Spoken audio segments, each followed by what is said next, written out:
Assalamualaikum warahmatullahi wabarakatuh. Alhamdulillahirabbil alamin wassalatu wassalamu ala asyrafil anbiya'i wal mursalin wa ala alihi wa sahbihi ajma'in. Rabbi shrah li sadri wa yassir li amri wahlul 'uqdatam min lisani yafqahu qawli. Subhanaka la 'ilma lana illa ma 'allamtana innaka antal 'alimul hakim. ولا حول ولا قوة إلا بالله العلي العظيم. اللهم يسر ولا تعسر يا كريم. الحمد لله. Muslimin muslimat rahimakumullah. Marilah kita memanjat rasa syukur kehadrat Allah Subhanahu wa taala di atas limpah kurnia Allah. Insya-Allah 2-3 hari lagi kita akan masuk tahun yang baru. Mudah-mudahan Allah Taala panjangkan umur kita untuk masuk di tahun yang baru dengan azam yang baru, dengan amal-amal yang bertambah. Nabi SAW beritahu kepada Muaz, "Wahai Muaz, aku amat mencintai engkau. Maka wahai Muaz bin Jabal, bacalah doa ini setiap kali sesudah kamu menunaikan solat fardu." Apakah doa yang diajar oleh Nabi? Nabi kata, "Wahai Muaz, bacalah doa ini. Allahumma a'inni ala dzikrika wa syukrika wa husni ibadatik." Nabi SAW beritahu Muaz setiap kali lepas sembahyang, waktu baca doa ni jangan tinggal. Ya. Apa maksudnya? Allahumma a'inni ala dzikrika. Wahai Allah, bantulah aku untuk mengingati engkau. Minta kepada Tuhan untuk kita ingatkan. Wa ala dzikrika. Wahai Allah, bantulah aku untuk mensyukuri nikmat engkau. Minta dengan Tuhan supaya kita ni ingat untuk bersyukur dengan nikmat Allah Ta'ala beri. Wa husni ibadatik. Wahai Allah, bantulah aku untuk memperelokkan ibadat aku kepada engkau. 3 benda Nabi suruh kita doa selepas sembahyang, ya. Tak kiralah dalam wirid ke, dalam kita berdoa ke. 3 benda, iaitu minta untuk ingat kepada Allah, minta untuk bersyukur kepada Allah, minta untuk memperelokkan ibadat kita dari sehari ke sehari. Ini doa Nabi ajar. Nabi kata, "Aku cinta kepada engkau wahai Muaz." Maka cintanya Nabi ajar doa ni. Jadi kalau kita cinta kepada Nabi, kita bacalah doa itu. Ya, bacalah doa itu. Tadi dalam doa imam tadi, imam ada baca doa ni. Tuan-tuan dan rahmati Allah sekalian, kita masuk muka surat 39. Muka surat 39 kita masuk perkara yang ke-27. Sambungan daripada kitab Iman dan Kehidupan. Tuhan itu maha bijaksana, menciptakan segala sesuatu tiada dengan sia-sia, melainkan semuanya teratur dengan baik. Alam semesta ini menjadi saksi kenyataan tentang itu, dan juga malaikat-malaikat sebagaimana disebutkan dalam firman Allah Ta'ala dalam surah Al-Baqarah ayat yang ke-32. Qalu subhanaka la ilma lana illa ma 'allamtana innaka antal alimul hakim. Yang bermaksud, malaikat-malaikat itu mengatakan, "Maha suci, yakni mulia engkau, yakni Allah. Kami tiada mempunyai pengetahuan selain dari apa yang engkau ajarkan kepada kami. Sesungguhnya engkau maha tahu dan bijaksana." Allah Subhanahu wa ta'ala ini disebut sebagai maha bijaksana. Bukan sekadar bijaksana, maha bijaksana. Maksudnya apa? Tidak ada sesuatu pun yang lebih bijak melainkan Allah Subhanahu wa ta'ala. Itu maksudnya maha bijaksana. Tak ada siapa-siapa lagi, tak ada mana-mana makhluk lagi yang lebih bijak selain daripada Allah Subhanahu wa ta'ala. Lalu Allah Subhanahu wa ta'ala, di atas kebijaksanaan Allah, Allah Ta'ala menciptakan sesuatu, semuanya ada sebab-sebab. Dia bukan main cipta sesuatu itu ikut suka hobi-hobi, seronok-seronok, tak. Setiap yang diciptakan oleh Allah, semuanya itu ada sebab-sebab dan bukan perkara sia-sia. Atau putih bukan sesuatu yang meaningless, sesuatu yang tak ada makna. Semuanya ada makna, semuanya ada sebab. Hanyalah bagi orang-orang yang berfikir saja yang mengetahui kehebatan penciptaan sesuatu yang diciptakan oleh Allah. Kalau orang tu tak berfikir, tak tengok, dia tak tahu. Dia tak dapat tahu kenapa Allah Ta'ala cipta begini, kenapa Allah Ta'ala cipta begitu. Bagi orang yang berakal, yang memikirkan dengan ilmu yang diberikan oleh Allah, maka dia akan tahu. Semua yang diciptakan oleh Allah ini teratur. Yang disebut sebagai alam ini teratur. Ada sistem sunnatullah. Semuanya itu ikut peraturan yang Allah Ta'ala buat. Bila siang naiknya matahari, bila malam munculnya bulan, semuanya itu ikut sistem Allah Ta'ala. Ya, proses itu ikut apa yang telah ditentukan oleh Allah. Bagaimana mengalirnya air sungai, bagaimana beredarnya putaran-putaran galaksi di angkasa sana, semuanya itu sistem yang telah ditentukan oleh Allah. Maka bagi manusia yang lihat sistem yang diciptakan oleh Allah, tidak ada cacat. Sistem manusia ni ada masalah. Manusia ni buat sistem ada masalah, ada kecacatan, kena maintenance, ya, kena ada penyelenggaraan. Sistem Allah, siapa yang buat segalanya? Siapa yang buat maintenance? Allah Ta'ala yang buat. Kita kalau tuan-tuan duduk dalam surau ni, tak ada maintenance aircon, tak ada maintenance lampu, susah. Kena ada orang buat. Alam yang seluas ini, siapa yang buat maintenance-nya? Siapa dapat kontrak? Tak ada. Semuanya adalah Allah Subhanahu Wa Ta'ala yang buat. Sistem manusia ni, kadang-kadang terputuslah bekalan air. Tukar menteri besar baru pun, air tak ada juga. Tempat saya lah, tempat tuan-tuan tak tahu. Katanya 12 jam, bukannya 12 jam, 3 hari tak ada air. Sistem manusia macam itulah, ya. Bila kita rancang, tak semestinya jadi perfect. Ada kelemahan, ada improvement, ada baik pulih, ada upgrading sistem kat situ. Tapi sistem Allah ni, Allah Ta'ala buat dia berjalan, berputar. Itu yang dikatakan sistem yang telah dibentuk oleh Allah Subhanahu Wa Ta'ala. Alam yang diciptakan oleh Allah Ta'ala ini bagi jadi bukti dah kepada kita tentang kebijakan Allah. Alam yang Allah Ta'ala cipta ni dah jadi bukti. Bagi siapa? Bagi yang berfikir, bagi yang berakal, bagi yang nak ambil tahu. Bagi orang tak berfikir, tak tahu juga. Kenapa Allah Ta'ala haramkan kita makan babi? Tentu ada sebab musabab dia. Allah Ta'ala yang cipta binatang tu, dia tak bagi. Ada sebab musabab dia, ada hikmah dia. Ya, kalau kita tak faham, maka kita kata, dah tu kenapa Allah Ta'ala cipta binatang tu, dah cipta tak pergi makan juga. Itulah makna iman. Dia cipta sesuatu, suruh kau tengok, kau boleh tahan ke tak. Macam juga Allah Ta'ala ciptakan pasangan lelaki dan perempuan. Yang berzina pula yang nak juga, yang kahwin pula yang nak juga. Apa beza? Bezanya kamu ikut sistem Islam ke tidak? Ikut sistem Islam, berkahwin, dapat zuriat. Anak itu ada sistem dia. Ada boleh terima pusaka, ada boleh terima faraid.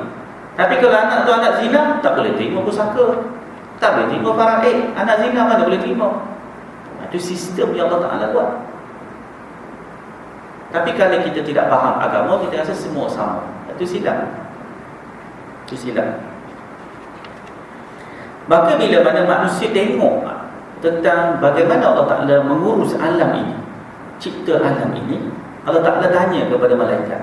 Jika malaikat berbalas ataupun bertanya dengan Allah, wahai Allah, kenapa nak cipta makhluk yang bernama Adam, yang bernama manusia, sedangkan kami ini dah tentu-tentu buat taat. Nak cipta satu makhluk yang kadang-kadang dia taat, kadang-kadang dia tidak taat.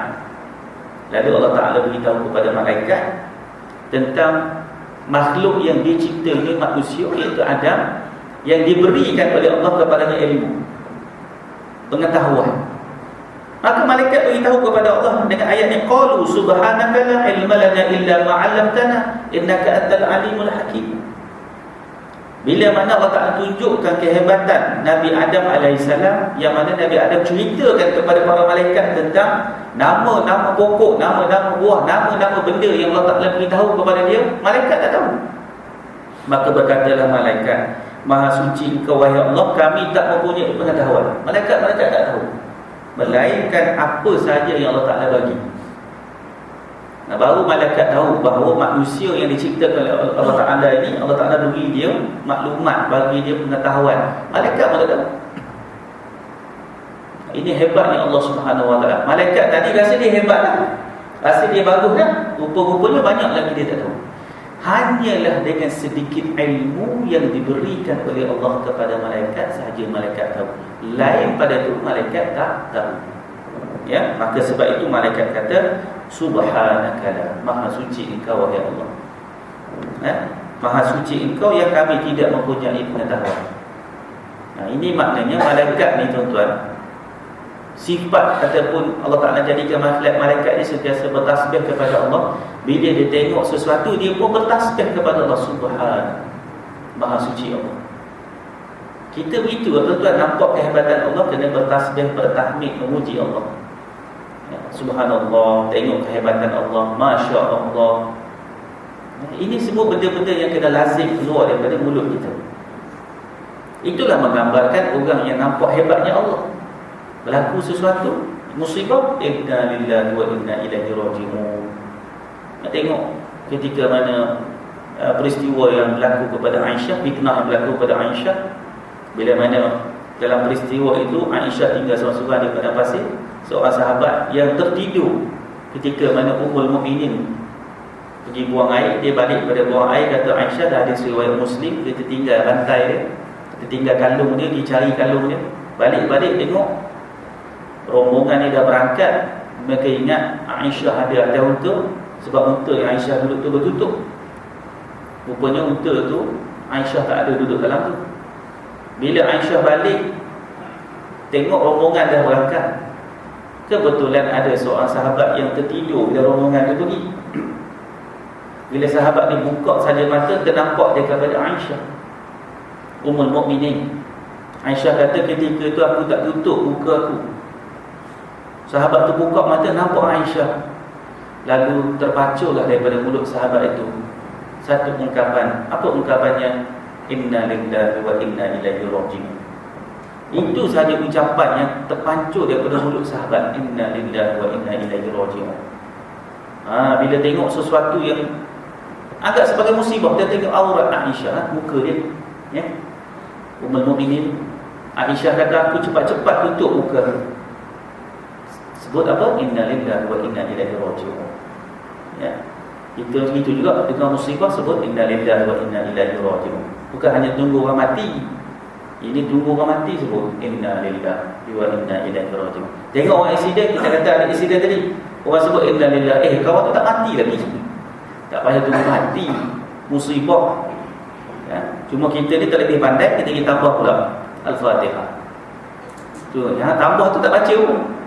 Forward ke orang. Tuan yang forward tu pun tak baca Al-Fatihah. Kita ni bila benda kita suruh tak buat, bila tak pandai-pandai, mana nak tambah. Baik. Lalu kata malaikat ni tidak akan tahu melainkan apa yang Allah Ta'ala berikan kepada mereka untuk mereka faham. Sikit je, ada ilmu yang Allah Ta'ala beri pada kita, ada ilmu yang Allah Ta'ala beri pada malaikat. Sebab apa? Sesuai dengan malaikat ilmu bagi kat dia, sesuai dengan kita ilmu yang bagi kita. Apa guna bagi tahu kat malaikat nama buah-buahan, nama sayur-sayuran, nama bukit-bukit? Apa faedah? Malaikat bukan nak makan, dia tidak makan dan tak minum malaikat. Kita ni perlu tahulah makanan-makanan, sayur-sayuran, buah-buahan sebab kita makan.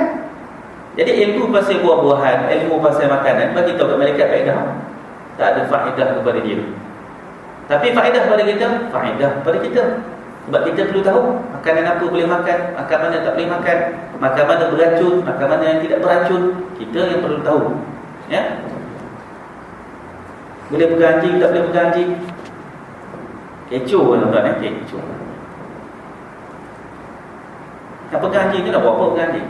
Nak buat kempen pegang anjing tu untuk apa? Apa sebab nak buat kempen? Soalan saya itu, apa sebab nak buat kempen?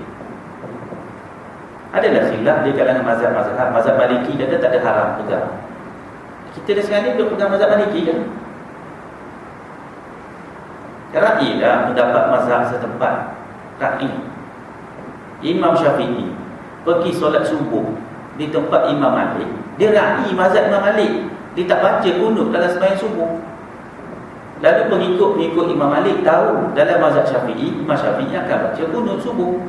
Lalu mereka bertanya kepada Imam Syafi'i, tolak Imam Syafi'i jadi imam. Wahai tuan, kenapa tuan tak baca kunut subuh? Sedangkan dalam mazhab tuan baca kunut subuh. Kata Imam Syafi'i, aku datang tempat kamu, aku ra'i mazhab kamu. Itu akhlak ulama. Kalau kita nak bincang tentang boleh sentuh tak boleh sentuh, bukan pergi kat padang. Ada kaedah dia. Jadi pasal apa kita nak buat pesta ataupun kempen pegang anjing? Sebelum ni ada pesta minum arak. Islam bagi orang bukan Islam nak minum arak, dia nak minum 3 tong pun ikut suka dia. Tetapi pesta tak payahkan Islam. Manusia yang ada akal tak boleh terima. Manusia ada akal. Di barat sendiri tuan-tuan, di barat sendiri minum arak ni pukul 6 petang sampai 2 pagi. 6 petang 2 pagi. Dia panggil red club. Saya pergi ke New Zealand, saya tanya apa makna red club? Dia beritahu red club tempat untuk minum arak, tempat untuk isap ganja. Pukul berapa? 6 petang 2 pagi.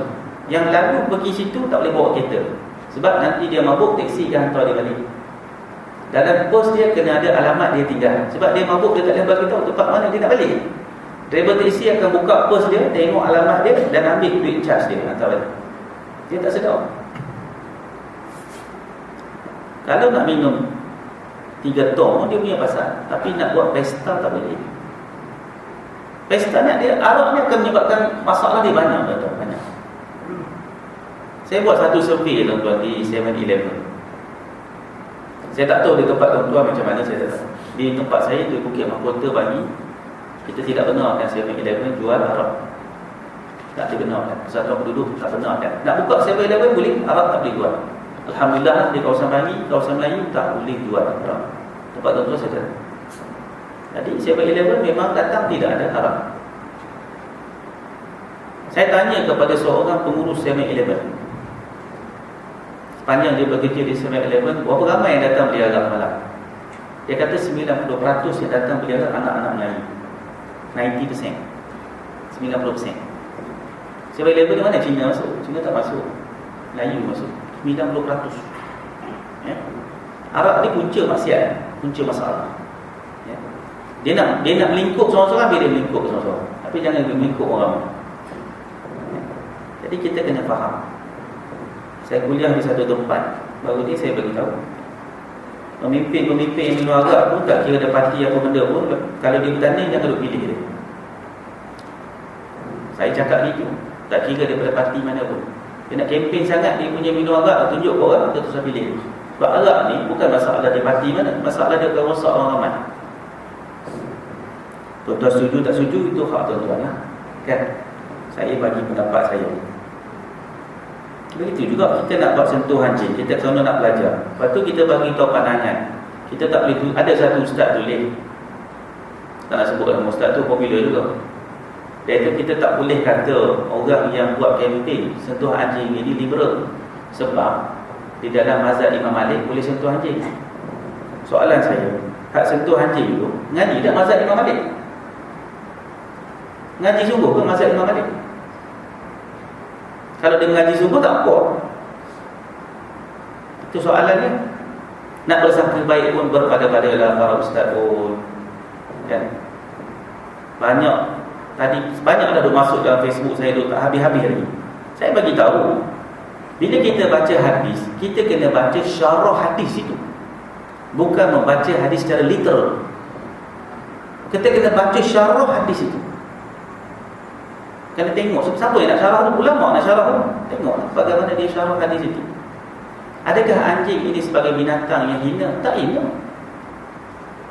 Allah Ta'ala sebut dalam surah Kahfi, cerita tentang seekor anjing. Allah Ta'ala cerita dalam hadis, Nabi cerita dalam hadis tentang seorang yang pelacur masuk syurga kerana bagi anjing minum. Saya takut esok orang buat kempen pula, pelacur-pelacur sila datang bagi minum anjing kalau nak masuk syurga. Kumpul anjing murah banyak-banyak, panggil pelacur-pelacur bagi minum sebab boleh masuk syurga lepas bagi minum anjing. Baca syarah hadis tu dulu. Jangan baca literal hadis tu. Kalau baca literal jadi macam tu nanti. Kan? Suruh ngaji tak nak ngaji. Lepas tu perlu cium anjing. Tuan-tuan tengok tu yang pergi ramai tu perempuan. Orang lelaki tak pergi. Pasal apa orang lelaki tak pergi? Sebab lelaki tak didik anak isteri dia, tu pasal lelaki perempuan jadi macam tu. Orang lelaki ni tak didik anak isteri dia dengan agama, akhirnya anak isteri dia pergi peluk cium anjing. Tu pasal tak bagi pendidikan agama. Mai kuliah maghrib, lepas tu balik simpan dari muka sendiri. Tak balik, tak share. Tadi ada kuliah maghrib, ada ustaz cerita apa, entah abang tak ingat. Balik tak kongsi anak isteri. Itu lah jadi. Tuan-tuan tengok majoriti hak begitu, orang perempuan dan anak-anak kecil. Ini dia panggil tuan dunia akhir zaman. Ini dia panggil dunia akhir zaman. Agama ikut kepala otak yang tak nak mengaji, ikut literal thinking. Bukan salah guna pemikiran, tapi pemikiran itu mesti berlandaskan kepada agama. Ada nas banyak dah. Ya. Masyarakat kita nak jadi apa tak tahu tu. Makin lama makin teruk. Lepas tu bila turun macam-macam bala, panggil dia ustaz. Suruh buat macam-macam. Kan? Baik, kita tengok nombor 28. Allah itu mempunyai sifat kasih sayang pada segenap makhluknya, terutama manusia. Semua makhluk Allah Ta'ala ada sifat kasih sayang. Tak kira binatang tu buas, tak kira binatang tu jinak, Allah Ta'ala ni sifat kasih sayang. Buktinya apa? Buktinya binatang-binatang ini dapat makan. Duduk dalam hutan dapat makan, duduk dalam batu dapat makan, duduk angkasa sana dapat makan. Burung-burung berterbang. Makhluk Allah Ta'ala cipta dia boleh survive, dia boleh hidup sesuai dengan habitat kehidupan dia. Hak duduk dalam laut ada makanan dalam laut, hak duduk atas darat ada makanan atas darat. Itu tanda kasih sayang Allah. Dan manusia yang paling Allah Ta'ala beri kasih sayang manusia. Makhluk yang paling Allah Ta'ala beri kasih sayang manusia. Kenapa begitu? Sebab rahmat dan nikmat Tuhan meliputi segala sesuatu, sebagaimana pengetahuannya meliputi seluruhnya. Dengan menyadari kasih sayang Tuhan, terbukalah pintu-pintu hati manusia untuk mengharapkan ampunan Tuhan dan melenyapkan perasaan putus asa. Firman Allah dalam surah Al-Mu'minun ayat yang ke-7. Rabbana wasi'ta kulla syai'in rahmatan wa ilman faghfir lil ladzina tabu wattaba'u sabilaka wa qihim 'adzabal jahim. Wahai Tuhan kami, maha luas rahmat dan pengetahuan Engkau terhadap segala sesuatu. Maka ampunilah orang-orang yang taubat dan mengikuti jalan Engkau, dan peliharalah mereka dari siksaan neraka. Allah Ta'ala bagi kepada manusia ini rahmat dan kasih sayang Allah. Rahmat banyak. Kita buat dosa tak ada datang on the door, tak ada datang on the spot. Sebab ada ruang untuk minta ampun, ada ruang untuk bertaubat. Tuan-tuan bayangkan kalau datang satu maksiat dia terus datang azab macam mana? Habis gegak gembita habis manusia. Penuh surga mesti. Ya? Tapi Allah Ta'ala bagi rahmat, bagi lagi nikmat. Orang tak semayang masih lagi makannya kenyang, mandinya basah, hidup berkeluarga, lahir zuriat, tapi tak semayang. Itu maknanya rahmat Allah Ta'ala bagi, nikmat Allah masih bagi. Tapi dia bagi tempoh. Kamu ni ada tempoh, ingat kamu akan mati, aku bagi kamu tempoh, taubatlah kamu. Cari jalan macam mana nak taubat. Ya. Kasih sayang Allah Ta'ala ini menyebabkan manusia ni ada gerak hati, ada insting, kata orang putih. Tuan-tuan tengok orang yang kaya di barat sana, yang jadi artis, yang jadi penyanyi, yang jadi macam-macam. Mereka memiliki segala-galanya. Rumah yang besar, harta, kekayaan, kemewahan, peminat yang ramai, tetapi jiwanya sunyi. Hatinya rasa sunyi sebab hatinya tidak dimiliki. Pemilik daripada hatinya hanyalah Allah. Dia tak tenang. Akhirnya dia terlibat dengan alkohol, ketagihan alkohol, terlibat dengan penagihan ganja, terlibat dengan dadah, terlibat dengan macam-macam pil. Bila habis kesan-kesan pil tu, dia kembali kepada keadaan normal dia, sunyi balik. Ya, berapa ramai artis-artis barat di luar sana yang akhirnya bertemu dengan kebenaran. Bila mana? Iaitu dia tahu pemilik kepada hati ini hanyalah boleh disinari oleh Allah Subhanahu Wa Taala. Kekayaan, kemewahan tak boleh beli ketenangan jiwa. Mana nak beli tuan-tuan ketenangan? Siapakah yang boleh bagi ketenangan? Alladzina amanu wa tatma'innu qulubuhum bi zikrillah. Hanyalah jiwa manusia yang tenang itu jiwa hati yang ingat kepada Allah. Hanya yang ingat Allah saja yang hatinya tenang. Tapi tak kenal Allah, macam mana nak tenang? Jumpa macam-macam pakar psikologi, pergi jumpa pakar kaunseling, pergi jumpa sekejap okey, balik buah harga balik.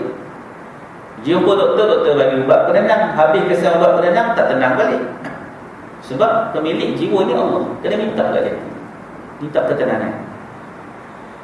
Bagaimana mungkin sahabat-sahabat Nabi di awal pembukaan, di awal dakwah Nabi di Mekah, mereka ini tidak mempunyai kekayaan, mereka diazab ketika mana mereka terima Islam, tetapi macam mana jiwa mereka itu tenang? Tengok Bilal bin Rabah, macam mana jiwa dia jadi tenang? Dia azab, diheret di atas padang pasir. Bukan peluh saja yang mengalir, tuan-tuan, tetapi lemak-lemak di badannya mula cair. Panasnya matahari, batu yang panas, bukan peluh lagi, lemak pecah. Tuan-tuan boleh bayang, tuan-tuan, orang kalau tuan-tuan pergi panggang dan kambing, tuan-tuan pergi tengok ketika panggang, yang keluar tu lemak-lemak itu yang membakar kambing itu, bukan minyak je lah. Begitulah lemak-lemak yang membakar tubuh Bilal bin Rabah. Tetapi macam mana jiwa dia tenang? Kerana jiwanya telah dibeli oleh Allah Subhanahu Wa Taala. Dia menjual jiwanya kepada Allah. Allah Taala membeli jiwanya dengan memberi ketenangan. Ini sebab pemilik jiwa itu hanyalah Allah. Sebab itu nak dapat tenang, ingatlah Allah. Sebab tu Nabi ajar pada Muaz, wahai Muaz, doa tadi, Allahumma a'inni ala zikrika. Wahai Muaz, minta doa supaya kita diingat ke Allah, supaya berlaku sesuatu, ingat ke Allah. Ini ujian, ini ujian Allah, ya. Lalu orang-orang yang beriman, mereka berdoa kepada Allah, minta kepada Allah diluaskan rahmat. Kita ni minta Allah Ta'ala luaskan rahmat. Kat mana saja kita pergi, Allah Ta'ala bagi kepada kita rahmat. Dan kita doa kepada orang diberikan rahmat, minta supaya rahmat Allah juga turun kepada dia, ya. Dan kita nak dapat rahmat Allah ni ada syarat. Syarat nak dapat rahmat Allah, kasih sayang Allah ini ialah orang-orang yang sentiasa cari jalan-jalan nak bertaubat kepada Allah. Kita tak lepas daripada dosa, maka kita kena cari jalan taubat. Seperti mana kita jalan di atas muka bumi ni, berjalan sampai umur 60 tahun, berjalan sampai umur 70 tahun. Hari Ahad lepas, saya dijemput bagi tazkirah di Subang Jaya. Selepas subuh, meraihkan seorang warga emas yang menyambut happy birthday dia yang ke-90 tahun. Lelaki, umur dia 90 tahun, semayang diri lagi, step mata tak pakai, mata terang. Dalam poket dia ada buku 35. Setiap kali kuliah saya, dia akan keluar buku 35 tulis. Orang lama, umur 90, sihat boleh tak? Jadi keluarga tu minta, dia pun buat lah. Dia buat anak-anak dia datang. Lepas subuh jemput saya bagi tazkirah. Dia nak saya bagi tazkirah, selalu dia datang kuliah saya. Saya tanya dia, saya kata, Tuan Haji, apa amalan Tuan Haji umur sampai 90? Dia kata, Ustaz, ini semua ditentukan dalam Lauh Mahfuz. Senang dia jawab. Apa amalan Tuan Haji? Amalan saya 3, saya tak tinggal. Apa dia? Ketika saya sihat, saya tidak akan tinggal solat berjemaah. Sekarang ni dia sihat, pakai tongkat lah, cuma rumah dia dengan surau tu agak jauh, jalan kaki payahlah. Jiran-jiran ni pergi ambil dia, bawa ke surau. Lepas semayang, jiran dia hantar. Kalau anak dia ada, anak dia bawa. Jiran-jiran anggap dia macam keluarga. Suka dia duduk situ. Dia kata, yang pertama, solat berjemaah.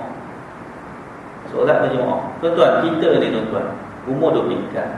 Masa muda-muda ni banyak dosa, tak sempat nak buat ibadat. Dah tua-tua ni nak buat ibadat, badan tak larat. Nak pergi umrah, duduk kapal terbang 8 jam, letak lutut dah.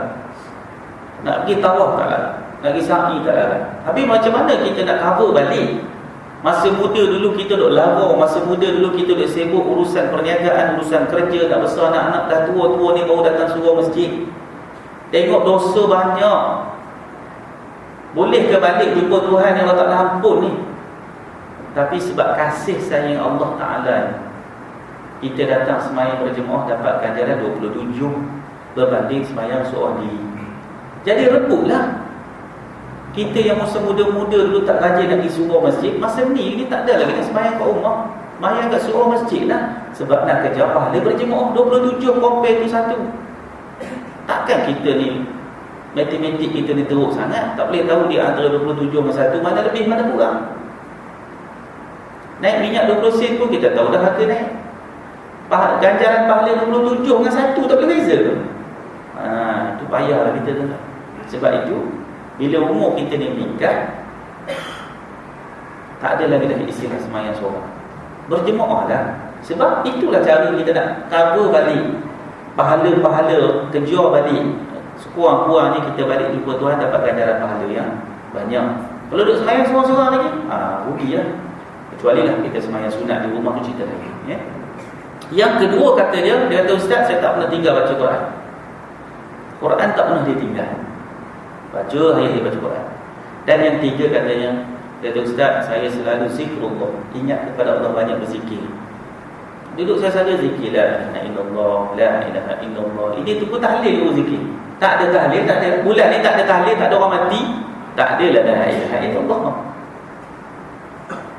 Kalau kita praktis sebut la ilaha illallah, la ilaha illallah, mati esok senang nak sebut la ilaha illallah. Ya. Kalau pagi-pagi praktis dia main burung walk tu, doa, mati esok doa. Kawan saya bapak dia meninggal macam tu. Pagi-pagi bangun pagi, pergi kat burung dulu. Burung pun mati untuk imam tu ajar. Baca la ilaha illallah, yang angkat jari la ilaha illallah, angkat jari mati dengan gitu. Itu yang dia praktis hari-hari. Tak sebut la ilaha illallah, tak sampai mati tak sebut, dia sebut aja. Kita tuan-tuan berzikirlah, ingatlah Allah banyak-banyak. Bertaubat atas dosa-dosa yang kita buat. Syarat nak dapat rahmat kasih sayang Allah, banyak taubat, minta ampun. Allah Ta'ala akan ampun, minta dia. Ya. Inna Allah yuhibbut tawwabin wa yuhibbul mutatahhirin. Surah Al-Baqarah ayat 222. Allah Ta'ala doakan kasih, Allah Ta'ala doakan sayang kepada orang-orang yang bertaubat. Wa yuhibbul mutatahhirin, dan orang yang cari jalan bersih diri dia. Cari jalan nak bersih diri. Macam mana nak bersih dosa kita? Macam mana nak berhenti mengumpat mata kat orang? Bagaimana nak berhenti fitnah orang? Bagaimana nak berhenti hati dia tak boleh senang tengok orang? Cari jalan. Nak berhenti satu tabiat yang buruk bukan senang tuan, bukan senang. Dan jadi sebati dalam jiwa. Bertahun hidup macam tu, nak ubah susah. Tetapi cari jalan macam mana nak tinggal perkara-perkara maksiat. Cari jalan macam mana nak berhenti perkara Allah Ta'ala murka. Dengan mencari jalan itu menyebabkan dia katakan orang itu mendapat kasih sayang Allah. Nak berhenti wokok, senang nak berhenti. Susah nak berhenti dan lama risau. Tapi orang cari jalan macam mana nak berhenti, beruntunglah dia dapat kasih sayang Allah Subhanahu wa ta'ala. Lalu orang yang bertaubat adalah orang yang ikut jalan Allah. Bagaimana? Jalan Allah itu adalah jalan yang telah ditunjukkan oleh Nabi SAW. Nabi yang tunjuk jalan bagaimana Allah Ta'ala redha. Nabi lah tunjuk. Kamu ikutlah aku, nescaya kamu tidak akan sesat. Fattabi'uni, ikutlah jalan aku ni.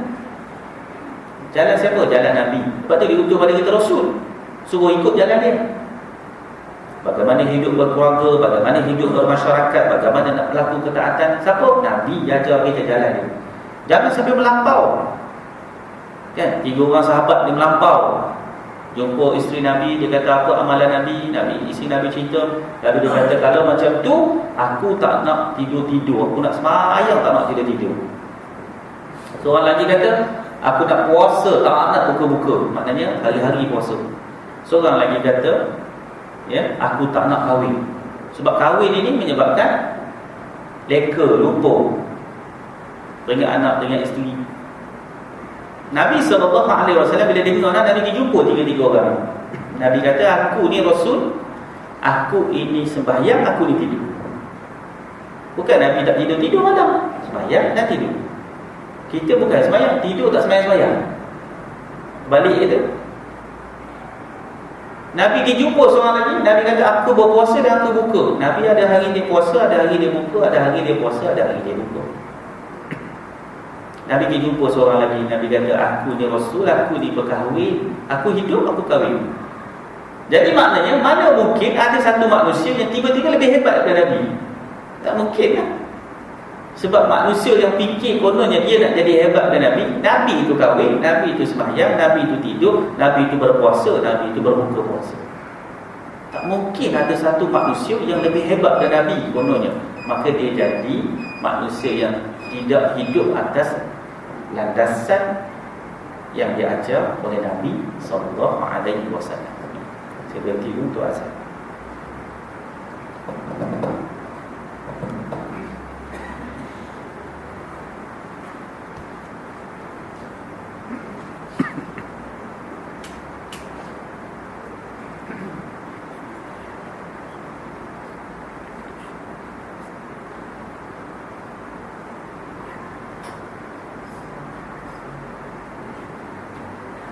Allahu Akbar, Allahu Akbar, Allahu Akbar, Allahu Akbar.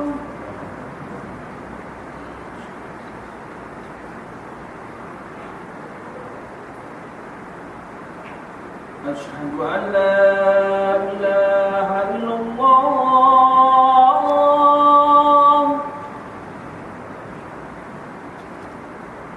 Asyhadu an la ilaha illallah.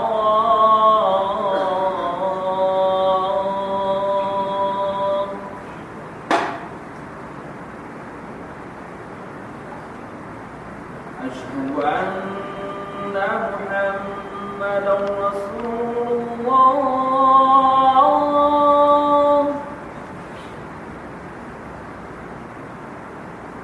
Asyhadu anna Muhammadan Rasulullah.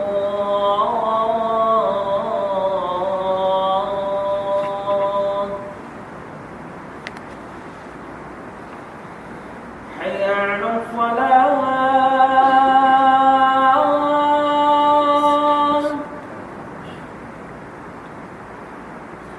Hayya 'alal falah.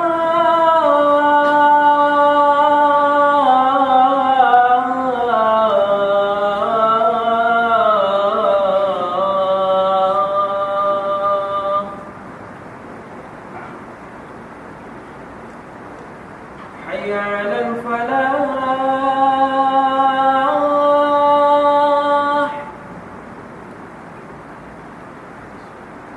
حي على الفلاح.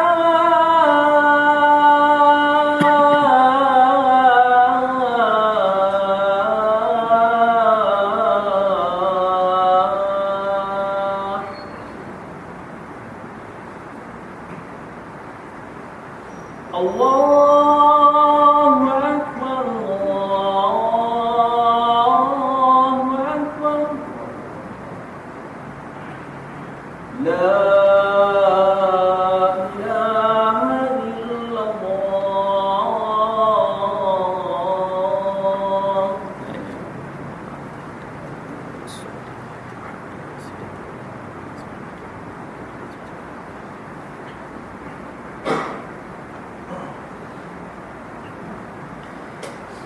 Baik, jalan yang nak diikut oleh manusia ialah jalan yang telah ditunjukkan oleh para Rasul. Nabi SAW ajar kepada kita bagaimana nak hidup seorang diri, ajar kepada kita bagaimana nak hidup berumah tangga, ajar kepada kita bagaimana nak didik anak-anak, ajar bagaimana cara nak hidup dalam masyarakat. Semua Nabi ajar. Semuanya kita boleh ikut. Sampai nak jadi datuk pun Nabi ajar. Jadi datuk pun Nabi ajar. Jika Nabi dah jadi datuk, ada cucu Hasan dan Husin, Nabi jadi imam sembahyang, panjat dua orang ni atas belakang Nabi ketika Nabi sujud. Budak-budak tengok, ada benda nak jadi budak tengok, panjat. Abu Bakar sembahyang belakang Nabi, kali ni Nabi sujud lama sangat. Kata Abu Bakar, kalau Nabi tak bangun, nescaya aku akan bangun nak tengok apa jadi kat Nabi. Kok Nabi pengsan ke apa. Elok aja Abu Bakar kata aku nak bangun, tiba-tiba Nabi bangun. Allahu Akbar. Lepas sembahyang Abu Bakar kata, aku tanya kepada Rasulullah, ya Rasulullah, kenapa sujud lama sangat? Ada wahyu turun ke? Lama sujud. Nabi kata, tak ada, aku sembahyang tadi, cucu aku ni 2 orang main panjat kerabat terbelakang. Tapi Nabi buat apa? Nabi diam. Sebab apa? Nabi tahu budak ni psikologi dia duduk atas orang tak bergerak, dia boring. Tak bergerak, dia main pun tak bergerak, macam batu senyap. Lama-lama dia boring, dia turun. Nabi ajar kasih sayang cucu tu. Kalau kita orang apa jadi tuan? Terpelanting cucu. Habislah, dah baling lepas ni. Tapi dia sujud, dia menyumpah. Mana nenek dia ni dah orang nak semayang, cucu tak jaga. Bukannya tasbih, menyumpah sekarang cucu. Siap lah lepas yang jaga. Lepas bagi salam, pang lalu. Nabi ajar benda sampai benda macam tu pun Nabi ajar. Cuma kita yang tak ikut. Nabi ajar dah. Kita tak ikut. Segala benda Nabi ajar. Apa yang Nabi tak ajar? Semua Nabi ajar. Ya. Hidup berkeluarga semua Nabi ajar. Baik, orang yang beriman ialah orang yang setelah dia bertaubat, dia minta kepada Allah supaya dia dipelihara daripada azab Allah. Azab Allah ni tak semestinya tunggu hari akhirat. Atas dunia pun berlaku azab. Dalam kubur berlaku azab. Pada mahsyar tu azab. Semua ada peringkat-peringkat azab dia. Atas muka bumi pun rasa azab dia kadang-kadang. Rasa tak tenteram. Kadang-kadang berlaku sesuatu yang menyebabkan jiwa tak tenang. Atau dosa-dosa yang kita buat. Doa yang tidak dimakbul. Doa banyaklah, minta macam-macam, tapi Allah Ta'ala tak makbul doa. Itu juga kadang-kadang menjadi azab kepada kita.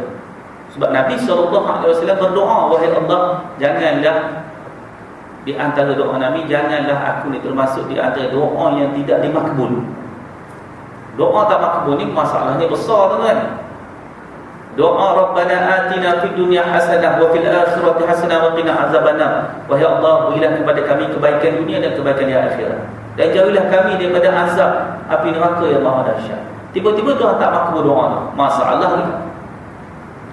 Jadi dunia ni tidak jadi baiklah untuk kita. Hasanah, Rabbana atina fid dunya hasanah. Dunia ni tak jadi baik untuk kita. Dunia ni jadi ladang maksiat kita. Dunia ni jadi tempat kita melakukan kemungkaran. Tak jadi kebaikan. Dunia dah tak jadi kebaikan, akhirat lagi lah. Ya. Sebab itu orang yang diazab di dalam kubur, dia akan minta, wahai Allah, segerakan hari kiamat. Sebab apa? Tak tahan dah azab dalam kubur ni. Dia tak tahu bahawa hari akhirat itu lebih dahsyat lagi. Tak apa dah, tak tahan, wahai Allah, segeralah kiamat, segeralah kiamat. Beliau berlaku kiamat, dia kena azab di padang mahsyar. Padang mahsyar tu dia azab, tak tahan dah. Dia akan minta pada Allah, wahai Allah, tak payahlah hisap aku, masuk bilah neraka terus pun tak apa. Tak tahan dah azab mahsyar ni. Padahal azab dalam neraka tu lagi dahsyat. Sebab dia tahu atas dosa-dosa dia buat. Sampai dia tak boleh tahan di antara peringkat-peringkat azab. Dia minta disegera. Itu maknanya jiwa dia itu tidak mendapat ketenangan, tidak mendapat rahmat dan kasih sayang Allah. Sebab kita ni minta dijauhkan daripada siksaan Allah Subhanahu Wa Taala dan muka bumi. Ya, anak-anak yang menjadi punca kepada masalah ke dalam rumah tangga, dan Allah Taala jadikan ujian kepada kita. Jadi azab pada kita. Ya, sebab itu kita minta kepada Allah supaya kita ini sentiasa dihindarkan daripada azab-azab di atas muka bumi yang petah lagi di hari akhirat. Tengok firman Allah dalam surah Al-A'raf ayat 156.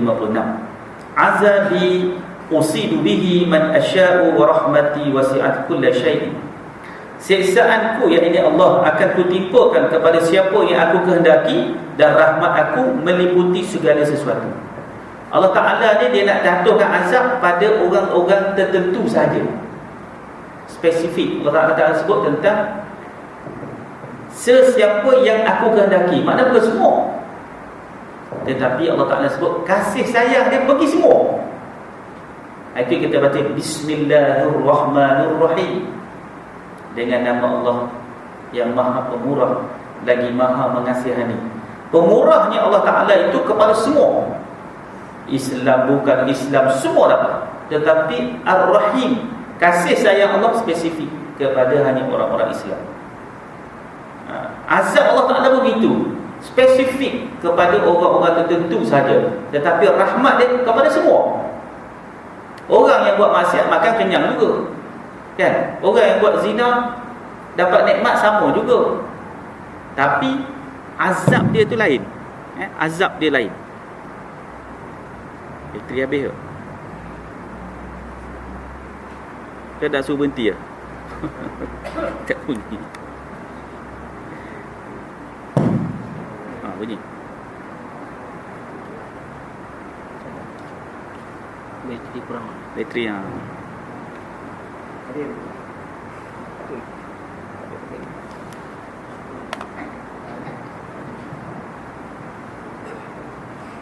tanda suruh berhenti tu. Sekejap lagi. Jadi bila mana orang yang melakukan maksiat, dia dapat juga nikmat itu, tetapi nikmat itu dalam kemurkaan Allah. Orang makan kenyang dengan harta riba, harta haram, dapat kenyang juga, tapi dengan kemurkaan Allah. Dapat duit dengan kemurkaan Allah. Kaya-kaya, tukar kereta, tukar rumah, tukar bini, tapi murka Allah sebab dengan cara rezeki yang haram. Allah Ta'ala tak redha. Jadi jangan kita terpengaruh dengan lihat orang tu hidupnya nampak macam hebat je. Kita nak hidup dengan rahmat kasih sayang Allah. Allah Ta'ala redha. Bukan tak boleh jadi kaya. Kaya kita mestilah dengan kaya yang diredai oleh Allah Subhanahu Wa Ta'ala. Jalan-jalan yang Allah Ta'ala redha. Maka sebab itu Allah Ta'ala sebut orang-orang yang ditimpa dengan azab Allah, dia spesifik hanya orang-orang yang buat maksiat. Tapi rahmat Allah tu meluas, meliputi, tak kira siapa pun, semua dapat. Yang kafir, yang musyrik, yang munafik dapat juga. Tetapi ingat, kasih sayang Allah itu sementara. Kalau kamu tak kembali kepada dia, kamu akan dihumban dalam api neraka. Itu kita kena ingat. Tengok firman Allah dalam surah Az-Zumar ayat 53. Qul ya ibadiyalladzina asrafu ala anfusihim la taqnatu min rahmatillah innallaha yaghfiru dzunuba jami'a innahu wal ghafurur rahim. Katakanlah, hai hamba-hambaku yang melampaui batas, mencelakakan dirinya sendiri, janganlah kamu putus harap terhadap kurnia Allah. Sesungguhnya Allah itu mengampuni segenap dosa, sesungguhnya Dia pengampun dan penyayang. Allah Ta'ala seru kata kepada Nabi, wahai Nabi, beritahu kepada hamba-hamba aku, iaitu manusia yang telah melampaui batas. Maknanya melanggar titah perintah Allah, melakukan perkara-perkara yang Allah Ta'ala larang. Mereka telah mencampakkan diri mereka dalam kebinasaan. Beritahu kepada mereka. Allah Ta'ala kata, wahai Muhammad, beritahu kepada mereka. Apa yang nak beritahu? Beritahu kepada mereka, jangan kamu berputus asa daripada rahmat Allah. Maknanya apa? Jangan kamu takut, minta ampun kepada Allah, kembalilah ke jalan yang benar. Jangan putus asa. Segunung mana pun dosa yang kamu buat, kamu ingat kamu masih ada Allah. Kembali kepada Dia. Yang mana Allah Subhanahu Wa Taala menyatakan bahawa Dia akan ampun semua dosa yang kamu buat, yang kecil, yang besar, Dia akan ampun dengan satu syarat, iaitu kamu kembali bertaubat kepada Dia. Itu je tuan-tuan. Tuhan minta satu je. Orang yang melampaui batas, orang yang banyak buat maksiat, orang yang langgar perintah Allah, orang ini beritahu dia jangan dia putus harap dengan rahmat Allah. Minta ampun. Minta kepada Allah keampunan. Nescaya bersangka baik dengan Allah, Allah Ta'ala akan ampun. Ada dalam kuliah saya tuan-tuan, di satu tempat, ada orang dalam saya kuliah, dia angkat tangan, dia kata, Ustaz, saya rasa tak guna saya minta doa dengan Allah. Saya tanya, kenapa tu Haji? Umur 66 tahun. Kenapa tu Haji? Takkanlah Tuhan yang nak makbul doa saya? Saya banyak buat dosa. Takkan Tuhan nak makbul doa saya dia? Saya kata, Tuan Haji, Tuhan ni bukan macam yang kita sangka. Dia akan ampun semua dosa kecuali dosa syirik. Dia akan ampun. Jangan putus asa dengan Allah. Lepas kuliah saya tanya dengan Tok Imam, siapa yang tanya soalan tadi? Kata, Ustaz, itu adalah pemain gitar karen zaman Pok Yeh. Jadi tuan-tuan boleh bayang tu, zaman Pok Yeh main gitar karen, tempat mana dia main tuan-tuan? Kelab malam. Apa yang ada di kelab malam? Minuman-minuman keras. Jadi dia rasa dosa dia besar. Minum arak, duduk dalam majlis-majlis maksiat, campur laki perempuan. Jadi dia rasa dosa dia banyak sangat. Allah Ta'ala akan ampun semua dosa kecuali dosa syirik. Itu juga tuan-tuan, saya ada kuliah di satu tempat. Tiba-tiba ada satu orang berumur juga, lebih kurang 60 lebih, angkat tangan tanya soalan. Dia kata, Ustaz, kalau zaman saya muda-muda dulu, saya buat benda syirik macam mana?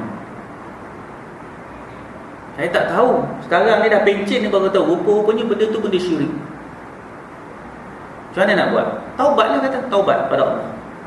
Masa tu jahil, tak tahu. Bertaubatlah kepada Allah, minta ampun kepada Allah atas dosa yang buat dulu. Sekarang baru tahu. Macam mana tahu? Datang kuliah, datang pengajian, rupanya dosanya syirik. Ada isteri yang bagi kepada suaminya makan benda pelik-pelik. Saya pernah pergi di satu tempat di Shah Alam. Ada tempat orang buat perubatan. Saya ada di tempat itu, saya tengok ada orang kaya-kaya datang kereta Mercedes BMW. Yang mana wanita-wanita mak-mak datin ni datang jumpa orang yang berubat ni bawa minyak wangi. Beritahu kepada Tok Bomo yang berubat tu, saya duduk sini, saya nak tengok. Cakap dengan Tok Bomo, panggil Tok Bomo Tuan Syekh. Syekh mana tak tahulah tuan-tuan. Tuan Syekh, boleh tak jampi minyak wangi ni supaya bila mana saya pakai minyak wangi ni, suami saya tidak akan tertarik dengan mana-mana wanita lain. Bawa minyak wangi, Tok Syekh mau jampi. Jangan risau, pakailah minyak wangi ni, suami kamu tidak akan tertarik dengan mana-mana wanita lain lagi. Benda-benda syirik tu. Percaya kepada benda-benda karut, percaya benda-benda yang pelik-pelik. Tiba-tiba dah umur dah lanjut, dah tua, datang suruh masjid, tahu buat benda dosa. Kena minta ampun dengan suami, kena bertaubat kepada Allah. Macam-macam tuan-tuan, masyarakat kita ni macam-macam ya. Benda-benda pelik, benda-benda syirik. Maka dah buat dulu, minta ampun kepada Allah. Sungguh-sungguh bertaubat atas dosa yang telah dibuat. Baik. Kemudian kata Allah Subhanahu Wa Taala, kalau kamu minta ampun, sesungguhnya Allah Taala beritahu sifat dia. Apa sifat dia?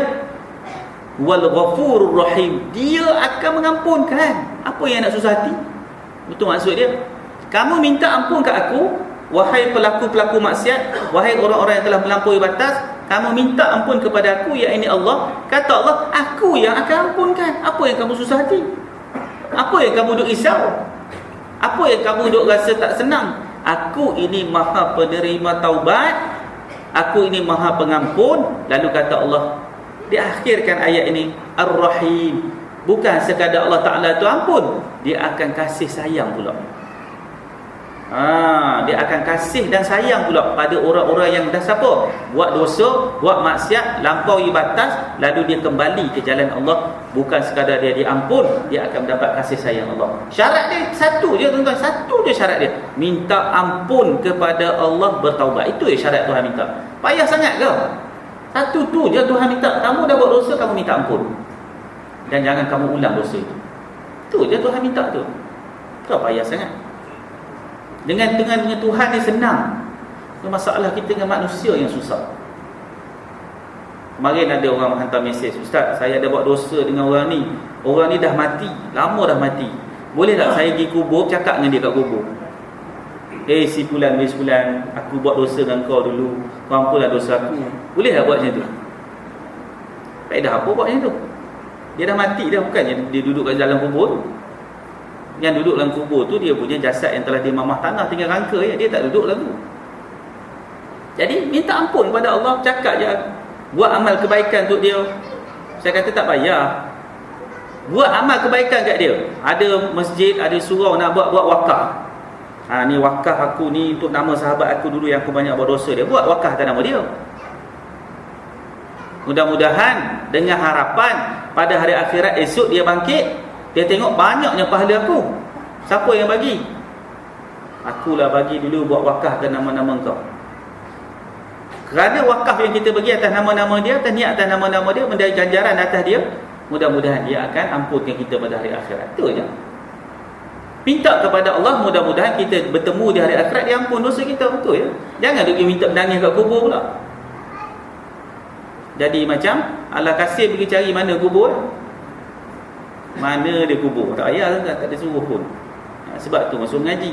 Mula-mula mesej tu masuk ke saya tak nak jawab. 2-3 hari dia masuk lagi, ustaz tolonglah jawab soalan ni. Saya nak pergi kubur dah ni, kita minta maaf dah ni. Jangan buat pasal tuan-tuan. Pergi kubur pergi minta maaf orang dah mati, jangan buat pasal. Esok ada buat kempen meminta maaf beramai-ramai di kubur. Ada lah pula esok tengok. Ya, ada pula esok. Sebab dah terlebih pandai dia jadi macam tu. Kita minta dengan Allah, kasih sayang Allah. Allah Ta'ala akan campak kasih sayang dia kepada kita dan kepada orang yang kita telah berlaku kepadanya kezaliman. Kita buat zalim kat dia, kita buat salah kat dia. Mudah-mudahan Allah akan campak kasih sayang pada dia. Itu minta dengan Allah lah. Ya, sebab itu jangan buat dosa dengan manusia. Jangan cari pasal dengan manusia. Sebab nak minta nanti susah, nak minta maaf, nak minta pengampunan susah. Dengan Tuhan senang. Ya. Jadi tuan-tuan dirahmati Allah sekalian, dengan Allah Subhanahu Wa Taala, Allah Taala sebut dia akan ampun segala dosa kecuali dosa syirik yang tak berhenti sampai mati. Dok buat syirik juga lagi, sembah pelik-pelik lagi, minta kepada yang pelik-pelik, dosa itu Tuhan tidak akan ampun. Tuan-tuan akan jumpa nanti dalam ayat-ayat yang lain bagaimana kemurkaan Allah yang dahsyat kepada orang-orang yang melakukan syirik, sehinggalah pada hari akhirat Allah tak nak jumpa dengan dia.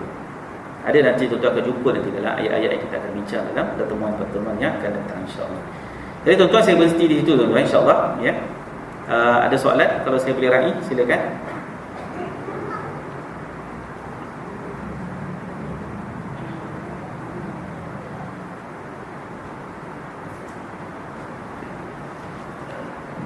Tak ada. Surah Kota Warisan ni memang tak pernah ada soalan. Memang saya perasan. Dia suruh soalan ada juga. Dia ada dua, tanya soalan ni dua. Sebab dia faham atau tak faham semua. Oh ada, nasib baik ada rekod tahun ni. Ya. Macam tadi Ustaz cakap wakaf pada yang orang yang kita buat dosa. Jadi kita tak tahu nama dia. Macam mana kita nak wakafkan? Tak tahu nama dia? Ha. Macam mana nak wakaf nama tak tahu? Tuan dia tahu tak? Tuan dia kenal tapi nama Tak apalah, kita tak tahu nama penuh dia, tak tahu pin dia apa semua, kita kenal dah, kenal. Jadi kita niat je dah. Atas gambaran wajah kita tengok tu, ya Allah ini wakaf atas orang sebulan yang aku gambarkan, yang kita nampak dalam gambaran fikiran kita lah. Orang ni lah aku nak wakaf atas nama dia. Wakaf atas buat surau ke, buat tile ke, tak kisahlah apa benda pun, kita niat atas nama dia. Sebab itu tuan-tuan dan puan-puan, kita ni nak balas jasa-jasa guru-guru kita yang dah meninggal dunia ni, buatlah wakaf. Wakaf tak perlu banyak. Satu wakaf RM50 untuk 50 nama, tak jejas pun. Bukan RM50 kena satu nama, RM50 nama balai pula, tak ada. Sebab tu bila kita masuk duit, ada tabung-tabung wakaf kan, masuk katalah 50 sen, ya Allah inilah wakaf untuk mak ayah aku, untuk datuk nenek moyang aku, 50 sen. Tak apa. Dia sama macam puasa. Kita bagi orang makan berbuka puasa, kita dapat ganjaran sebagaimana dia berpuasa kan. Itu bukan makna orang tu habis pahala puasa dia bagi kat kita. Tak. Pahala orang tu kekal, kita dapat ganjaran yang sama. Sama juga dengan kita bagi wakaf. Kita wakaf atas nama-nama si bulan, nama-nama arwah atuk nenek moyang kita tu. Kita wakaf guru-guru kita tu. Tak masuk lah. Ini wakaf. Dengan harapan harta wakaf, sebab wakaf ni dia berpanjangan kan, berpanjangan. Jadi dapatlah pahala ganjaran tu. Tak ingat nama, kita bayarlah, ya Allah ni wakaf aku untuk yang sebulan, nama apa aku tak ingat. Ini yang aku dapat ingat gambaran bini ni wakaf. Selesai. Tak semesti nak kena sebut nama. Macam juga baru ni saya ada kuliah muslimat di apa nama ni, di Masjid Darul Ihsan. Ada seorang perempuan datang jumpa saya, dia kata, Ustaz, suami saya beritahu kalau berjalan keluar daripada rumah tanpa dia mesti kena pakai purdah. Tapi kalau berjalan dengan dia tak payah pakai purdah. Habis tu sekarang dia pakai purdah. Saya nak tanya Ustaz, saya pakai purdah ni bukan kerana Allah Ta'ala, kerana suami saya suruh, dapat pahala tak? Dia tanya soalan tu. Saya pakai purdah ni bukan kerana Allah, tapi kerana suami saya suruh, dapat pahala ke tidak? Dapat ke tidak tuan-tuan? Dapatlah, sebab taat kepada suami itu kan Allah Ta'ala yang suruh. Menyukakan hati suami kan Allah Ta'ala suruh. Jadi buat kerana sesuatu yang menyukakan suami, buat sesuatu kerana suami suruh, dapat pahala tak? Dapat pahala. Tak payahlah niat sahaja aku pakai purdah kerana Allah Ta'ala. Tak payah. Tak payah nak niat macam tu baru dapat pahala. Dapat pahala tu sebab menyukakan hati suami.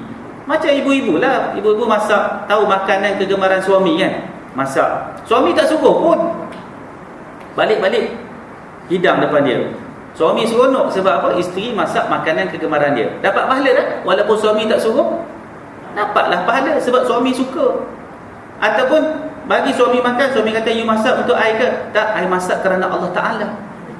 Takkan nak jawab macam tu. Dapat pahala lah.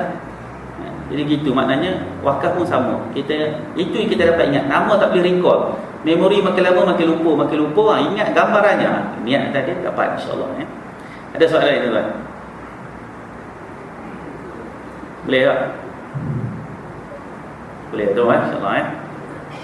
Dia bukan dia lama-lama sangat kuliah ni, dia makin lama dia makin lupa, bukan makin ingat. Ya? Insya-Allah apabila taufiq hidayah. Assalamualaikum.